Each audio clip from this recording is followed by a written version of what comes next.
Thank you, Senator Kelly. I owe you one. Thank you, Chairman Wicker, Ranking Member Reed, for holding this hearing.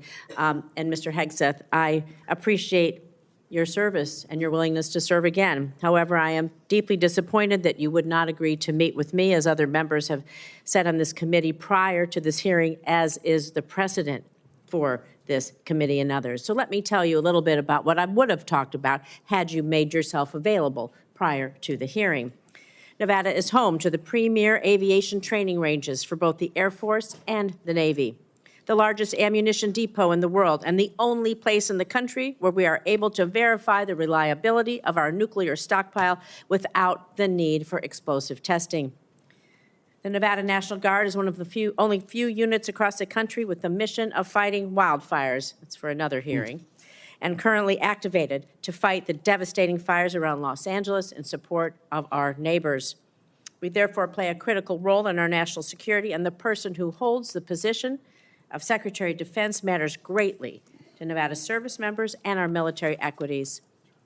But every single person who serves in the military, we've talked about, my colleagues, esteemed colleagues, have talked about recruitment and retention. One day, they will become a veteran.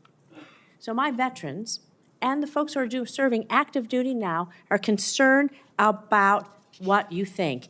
DOD does not have jurisdiction over Nevada's 200,000 plus veterans, but I am interested in your views about the service members once they've transitioned out of the military, given the influence you would have while they're in service if confirmed.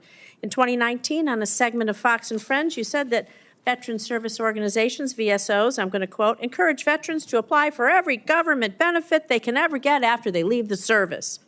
You stated you don't want to, quote, be dependent on government assistance from the VA based on injuries or illnesses that might have arisen from your military service. So I'm just going to ask you a few yes or no questions about veterans, understanding you don't have jurisdiction, but this is important to our morale, it's important to our recruitment, and is important to our retention, and it is important to how we respect others in this country.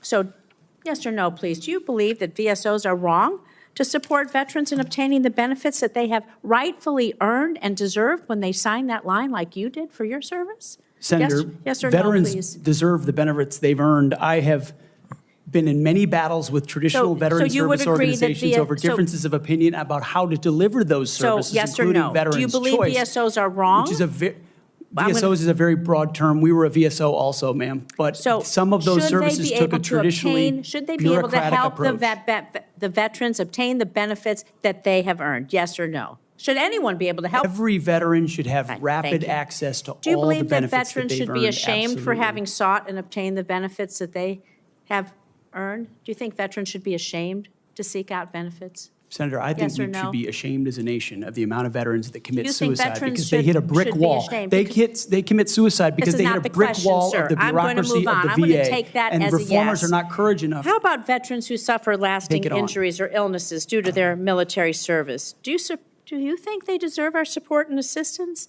I mean, your answers to these, they're too broad. People want to know, are you willing to support our veterans organizations that will help our veterans get every damn thing that they deserve because they signed on the dotted line to keep us safe, just like you did?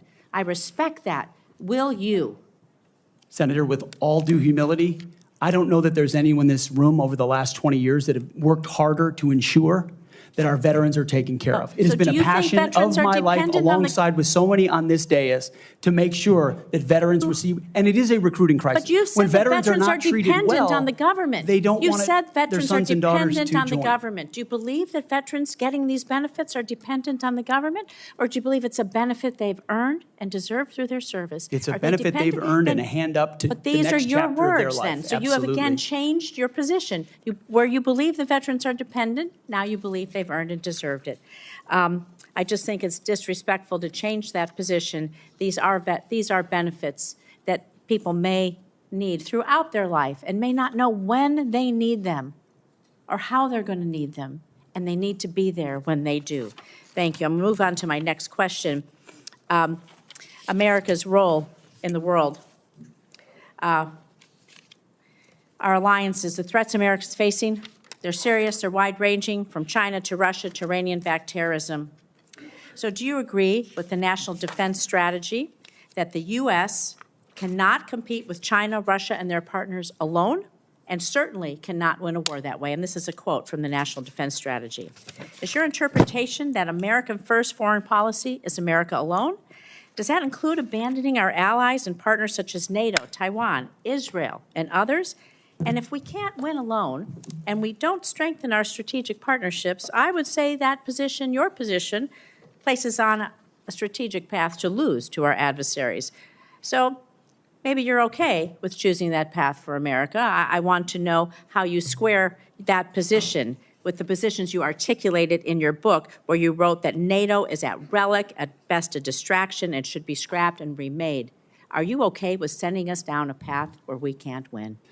Senator, the world has had, our friends in the world have had no better ally. Our allies and partners have had no better friend than President Donald Trump, who's reinvigorated a NATO alliance, who's stood behind Israel in every way, in ways this administration has not. He has ensured that the NATO alliance has become far more robust. He worked with allies in the Pacific as well. Is Donald Trump going to stand behind Ukraine? Are you going to stand behind Ukraine?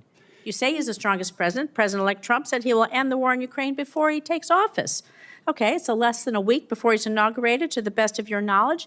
Do you have knowledge of a plan that he's going to use to rapidly end the war with Ukraine? Do you believe it's feasible, that it does not make unacceptable concessions to Vladimir Putin, who is a brutal dictator?